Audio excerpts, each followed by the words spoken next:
Mi padre tuvo una larga trayectoria política en Uruguay, fue sindicalista, luego fue principal colaborador del presidente Luis Valle Berres, que fue una de las grandes figuras políticas de la posguerra en Uruguay, luego fue diputado, ministro, senador.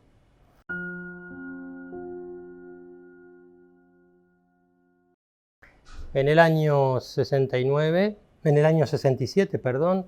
el 1 de diciembre de 1967, ante la muerte del presidente Luis Gestido, asumió la presidencia el vicepresidente Jorge Pacheco Areco, cuya primera medida fue disolver varios partidos políticos de izquierda, cerrar varios medios de prensa opositores y encarcelar numerosos opositores políticos, sindicalistas, etc. El Uruguay dejó de ser un Estado de derecha y entró en un periodo en el cual aún no era una dictadura, pero que ya llamábamos la dicta blanda. Es decir, un régimen en el cual el Poder Ejecutivo se tomaba una serie de libertades con relación a la Constitución. Violaba constantemente la Constitución, gobernaba bajo un estado de emergencia permanente,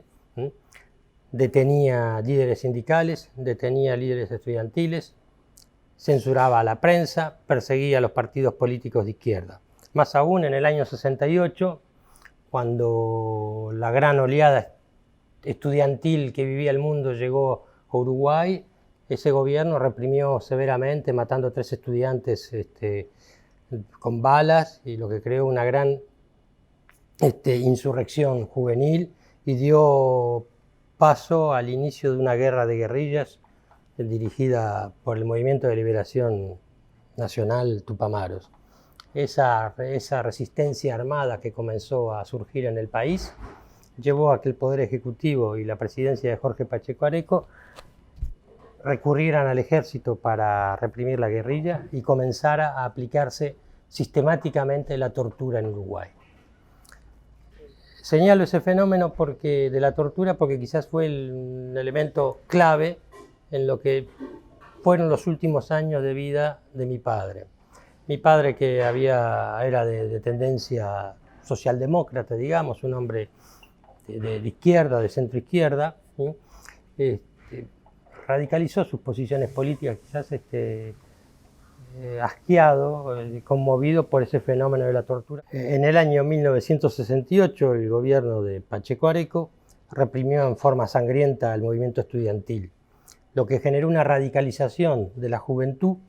que se volcó masivamente hacia las formas incipientes de lucha armada contra el gobierno. En reacción a esa radicalización de la juventud y al surgimiento de esos movimientos armados, el gobierno dispuso que el ejército participara en la represión de la guerrilla. Y de paso también en todos los movimientos sociales, porque ha sido una constante en el gobierno uruguayo, pero también en todos los gobiernos de la región, que bajo el pretexto de reprimir los movimientos guerrilleros, se reprimían a los movimientos sindicales, a los movimientos estudiantiles y a los partidos opositores. El ejército, para reprimir la guerrilla, con anuencia y bajo mandato del gobierno civil, comenzó a practicar la tortura en una forma masiva. En un primer momento para obtener informaciones y tratar de detener a los dirigentes guerrilleros, pero luego con el único propósito de aterrorizar a la población, es decir, instauró lo que es la base del terrorismo de Estado, en la cual está siempre la violencia física y la tortura hacia el conjunto de la población. Al presidente Pacheco Areco lo sustituye en marzo de 1972, el señor Juan María Bordaberry. La situación del país era muy tensa, estaba por un lado el accionar de la guerrilla que seguía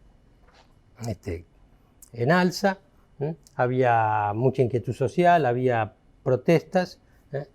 y llegamos a un momento que es una crisis en el mes de abril, donde la guerrilla, por un lado, ataca y asesina a los miembros de un escuadrón de la muerte que se había formado bajo égida del Ministerio Interior uruguayo, y en reacción el gobierno vota el estado de guerra interno con su mayoría parlamentaria y instaura la justicia militar. Es decir, que todo el ámbito opositor ya no va a ser juzgado por tribunales civiles, sino por tribunales militares. Los guerrilleros, por supuesto, en primer lugar, pero luego cualquier dirigente sindical o cualquier militante estudiantil o dirigente opositor que molestara al gobierno era catalogado de terrorista, de guerrillero, y por lo tanto pasado a la órbita militar. Y la órbita militar lo que hacía era tolerar o estimular la tortura según la ocasión, para obtener ya no solo informaciones operativas, es decir, bueno, evitar que hubiera una acción guerrillera, tratar de encontrar a uno de los principales dirigentes del Movimiento de Liberación Nacional, sino también para obtener falsos testimonios.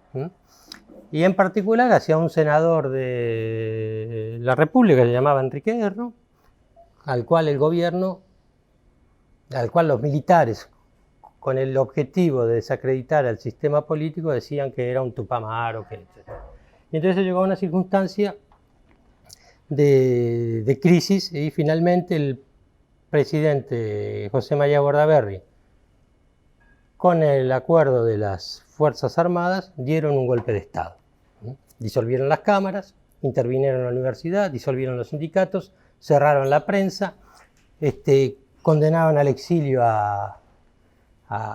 centenas y miles de opositores. En esos años previos, que van del 67, cuando se instauran las medidas del estado de emergencia y se prohíben partidos políticos, hasta el año 73, y en los periodos claves en los cuales se instaura la tortura en Uruguay, mi padre, que era una persona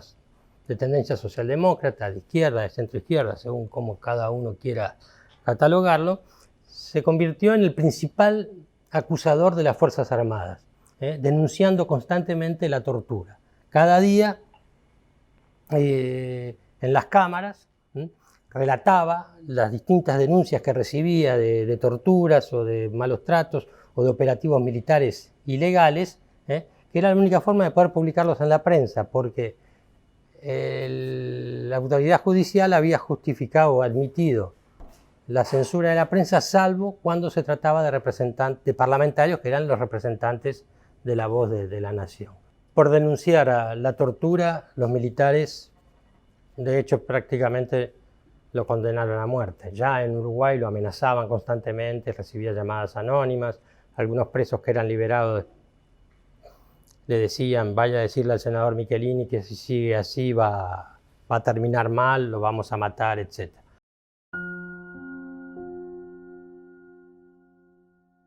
Cuando se dio el golpe de Estado, mi padre se refugió en Buenos Aires. En Buenos Aires él continuó, por supuesto, con sus denuncias y con y desarrollando su trabajo de senador, es decir, denunciar lo que estaba pasando en el Uruguay con la dictadura, ayudar a los compatriotas en Uruguay y velar por la seguridad de los uruguayos que ya estaban empezando a ser hostigados por las fuerzas represivas. Es decir, mi padre, por su larga carrera política y por los conocimientos que tenía en Argentina, donde todavía había un régimen democrático, aunque en un contexto sumamente complicado, porque había mucha violencia paramilitar, mi padre estaba muy bien informado, tanto desde las fuentes que conservaba en Uruguay como las fuentes que tenía en Argentina, de lo que era la coordinación represiva en Argentina.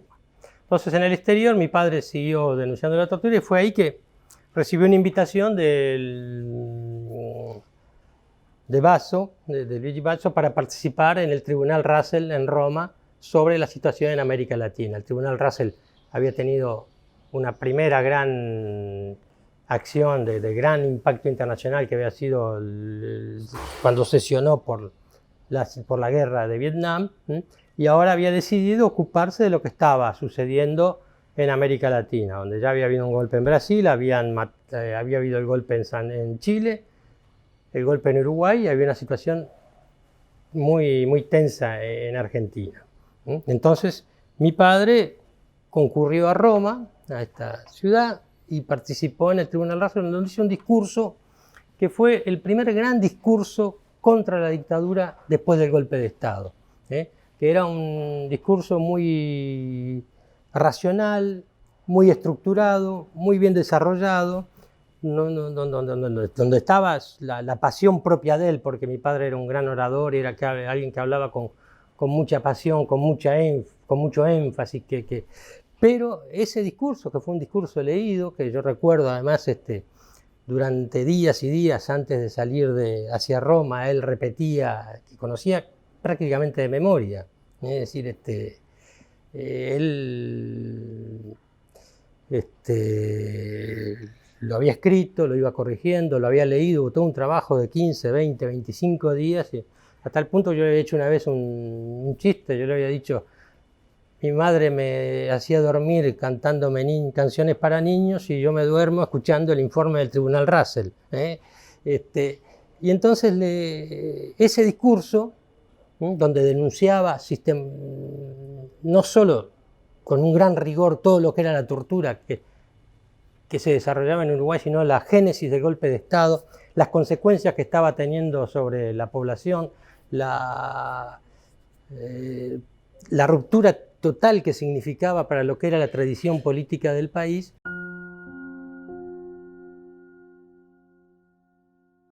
Ese discurso tuvo un gran impacto en Uruguay, tuvo un gran impacto internacional y desde ahí empezó un hostigamiento mucho mayor hacia mi padre, porque en el año 72, aún en democracia, una de mis hermanas, mi hermana mayor, Elisa, había sido detenida bajo acusaciones que no correspondían a la realidad de los hechos. Mi hermana Elisa fue detenida cuando tenía 20 años, formaba parte de esas juventudes que en el año 68 se lanzaron a las calles, era simpatizante del Movimiento de Liberación Nacional, pero no tenía un papel relevante, era apenas una jovencita. Pero la policía lo detuvo para presionar a mi padre. Durante mucho tiempo la trataron bien, pero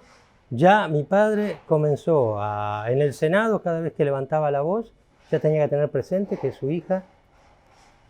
mayor estaba detenida, estaba en manos del enemigo, por así decir. Al regreso del Tribunal Russell, ya de vuelta en Buenos Aires, mi padre recibe una llamada diciéndole, hasta ahora no hemos tocado a su hija, si usted vuelve a hacer algo similar a lo que hizo en Roma, su hija va a ser torturada y le vamos a hacer la vida imposible. Su hija, es decir, mi hermana Elisa, había sido detenida en el 72 bajo cargos que no correspondían a la realidad y nunca la habían tocado hasta ese momento, pero ahí pasó a ser aislada, dejó de estar en una cárcel de mujeres donde estaba y pasó a ser parte de lo que se llamó el grupo de rehenes de la dictadura, que eran varios dirigentes tupamaros, 2 o 3 mujeres dirigentes del movimiento también, y mi hermana, que no tenía esa jerarquía, pero por ser hija de mi padre, era un elemento, un rehén, un elemento de chantaje. Bueno, pero ahí mi padre tuvo un dilema, callarse o seguir adelante. Y entonces él decidió seguir adelante, porque él entendió que tenía una responsabilidad mayor, es decir, que él era representante del pueblo uruguayo, era un senador electo, entonces que no podía faltar a su mandato. Volvió a hacer a fines del 75 en una carta escrita a un profesor canadiense que había protestado por lo que sucedía en Uruguay. Él hizo una carta donde explicaba nuevamente todo lo que representaba la tortura y la falta moral que cometía además la dictadura, etc. Y entonces ahí un día yo llego al hotel donde vivíamos y encuentro a mi padre por primera vez en mi vida, que lo veo llorar, y le digo, ¿qué sucede? Y están torturando a Elisa. Y la estaban torturando porque él había denunciado la tortura. Bueno, entonces ahí ya llegamos hacia el desenlace de su vida. Estamos hablando de octubre del 75 y él va a morir en mayo del 76. En marzo del 76 en Argentina se produce un golpe de Estado y ahí prácticamente su suerte estaba echada. Y creo que en ese destino influyó mucho la situación de de Elisa, de mi hermana Elisa, de la hija que él tenía presa,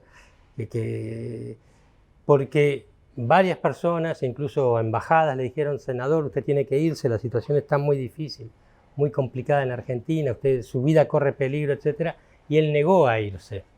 Y yo pienso que él, en el momento decisivo, cuando tuvo que tomar la decisión, él pensó: yo no puedo haber sacrificado la salud de mi hija, y en el momento en que está en juego mi vida, irme así nomás. Entonces yo pienso que él tomó una decisión que quizás realizando una apuesta que no era la correcta, pero bueno, la cosa fue que pocos días antes del 18 de mayo, día en que lo secuestran, él recibe una información de que había habido el ministro Juan Carlos Blanco, uno de los responsables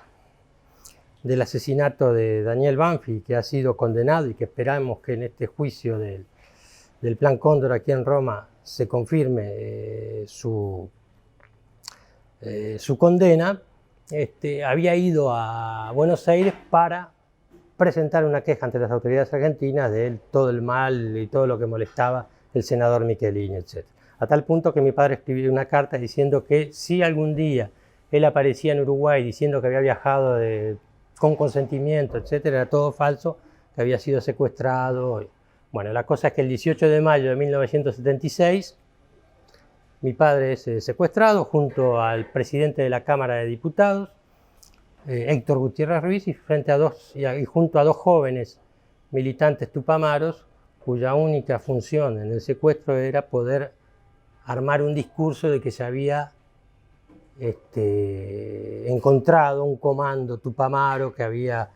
sido asesinado en luchas internas dentro de la guerrilla, en fin, una historia así.